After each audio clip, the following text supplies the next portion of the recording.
2025-এ তারিখে সে খেলার উদ্দেশ্যে ঘর থেকে বেরিয়েছিল 12টার সময়।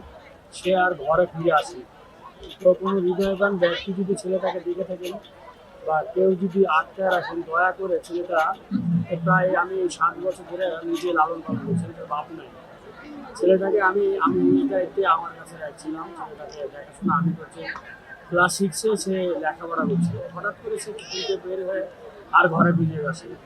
আমরা ভিডিও করেছি এবং র্যাবের কাছে গেছিলাম, তারা কোনো ক্লু খুঁজে পাচ্ছে না ছেলেটাকে খোঁজার জন্য। তো দয়া করে কেউ যদি ছেলেটাকে আটকে রাখেন বা ছেলেটাকে দেখে থাকেন, দয়া করে যদি বলেন তার ছেলে তার মার কাছে যদি ছেলেটাকে ফিরে দেন বা আমার কাছে যদি ফিরে দেন, খুব বেশি করা হয়। কারণ ছেলেটা মা বাপ কেউ নাই, ছেলেটা এতিম। পরিশেষে অ্যাড্রেসটা বলবেন, নাম্বারটা ওখানে বলে দিবেন। জি, অ্যাড্রেসটা হলো কাশপুর, কুতুবপুর, সোনারগাঁ, নারায়ণগঞ্জ, আর আমার দেশের বাড়ি রাজশাহী। আমার নাম্বার হলো 01928739001।